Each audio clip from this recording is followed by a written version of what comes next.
Have you ever wondered why some people seem to excel in every aspect of life while others struggle despite their best efforts? It can be perplexing, but the answer often lies in the pursuit of self-improvement. This isn't about comparing yourselves to others, but rather striving to be the best version of yourself. Self-improvement is an ongoing journey, a process that requires dedication, patience, and resilience. It is the cornerstone of personal and professional growth, a key that unlocks our full potential. It is about recognizing our strengths and weaknesses and leveraging them to our advantage. The path to self-improvement is not a straight line, nor is it a destination. It's a continuous process of learning and growth. It's about setting goals, acquiring new skills, forming habits, and maintaining consistency. In this video, we will break down the process of self-improvement into manageable steps that you can incorporate into your daily routine. The first step towards self-improvement is self-awareness. This is more than just a catchy phrase, it's a fundamental truth.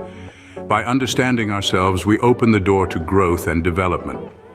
But what exactly is self-awareness and how do we cultivate it?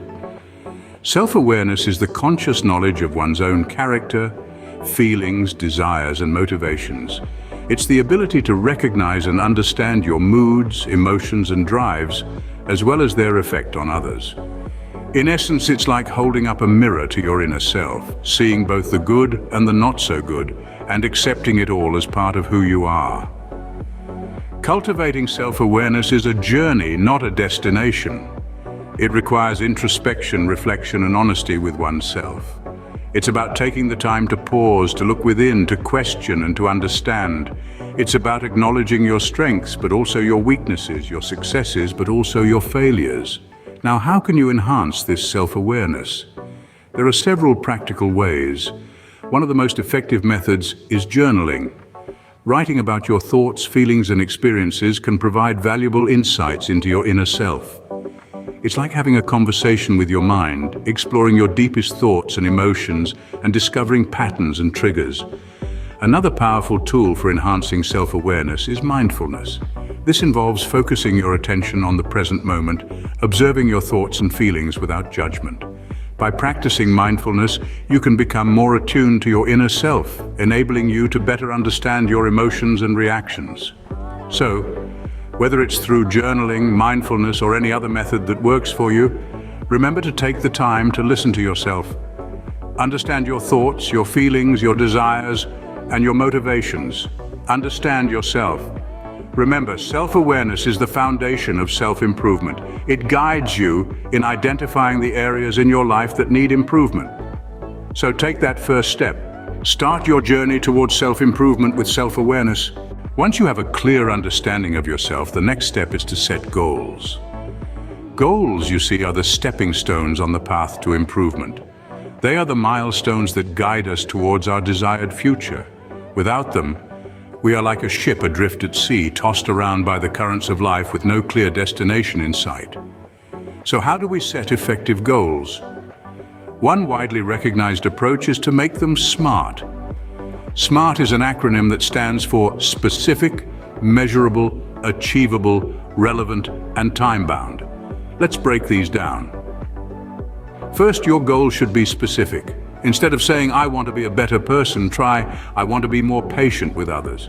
This gives you a clear idea of what you are working towards. Next, your goals should be measurable. This means that you should be able to track your progress.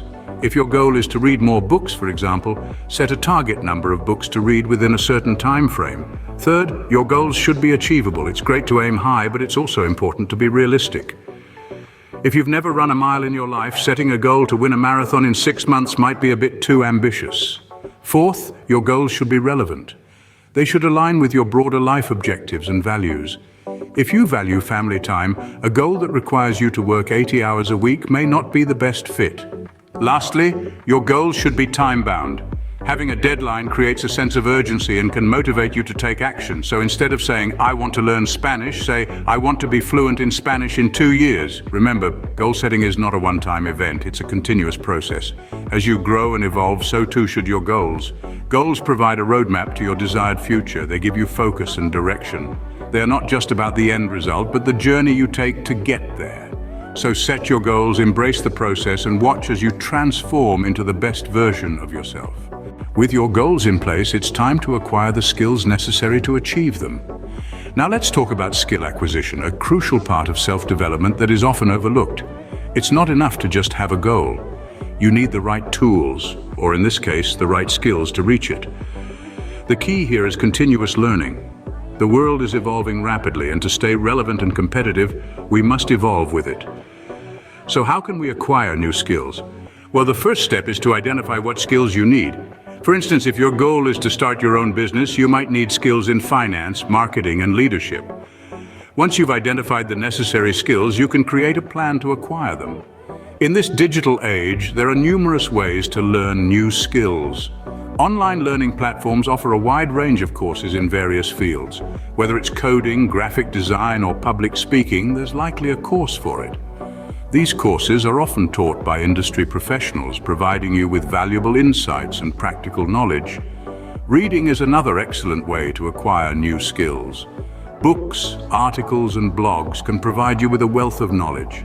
But remember, it's not just about consuming information, it's about understanding and applying it. And then, of course, there's practice. Practice is the cornerstone of skill acquisition.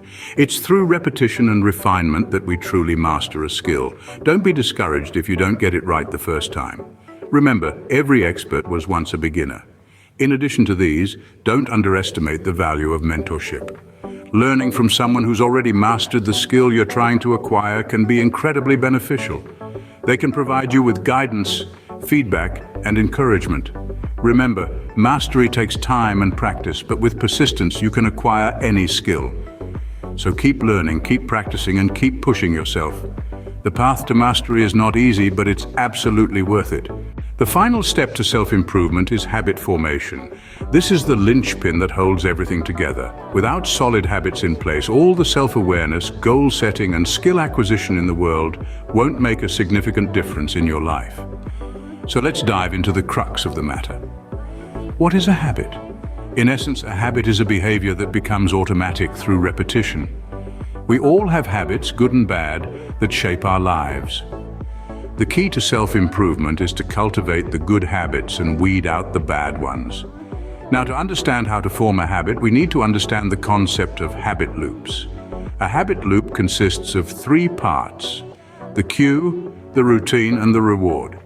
The cue triggers the behavior, the routine is the behavior itself, and the reward is what our brain gets out of it. By understanding this loop, we can hack our way into forming good habits and eliminating the bad ones. So how can we practically form good habits? Here are some tips. First, start small. The smaller the behavior, the easier it is to make it automatic. For example, if you want to develop a reading habit, start by reading just a page a day. Second, anchor your new habit to an existing one. This is called habit stacking. For instance, if you already have a habit of drinking coffee in the morning, stack your reading habit on top of it. So every morning after you make your coffee, read a page of a book. Lastly, make it rewarding. The reward is what makes the habit stick. So find a way to make the behavior enjoyable or rewarding in some way. Remember, forming a habit takes time. Don't be discouraged if you don't see immediate results. Persistence is the key. Habits are the building blocks of self-improvement. They ensure consistency and progress towards your goals. So start building those blocks today and watch as your life transforms for the better. Let's quickly recap the steps to self-improvement we've discussed. We began with self-awareness, the first and perhaps most vital step. By recognizing our strengths, weaknesses, passions, and fears, we lay the groundwork for meaningful change. Next came goal setting. Having a clear, achievable goal provides us with a roadmap to improvement. It gives purpose and direction to our efforts, ensuring they're focused and effective. On this journey, skill acquisition is our vehicle, propelling us towards our goals. It's about learning, refining, and mastering new abilities that support our objectives. Finally, we talked about habit formation. Consistent practice is key to internalizing new skills and making them second nature. Habit formation is our anchor, providing the consistency needed for lasting change.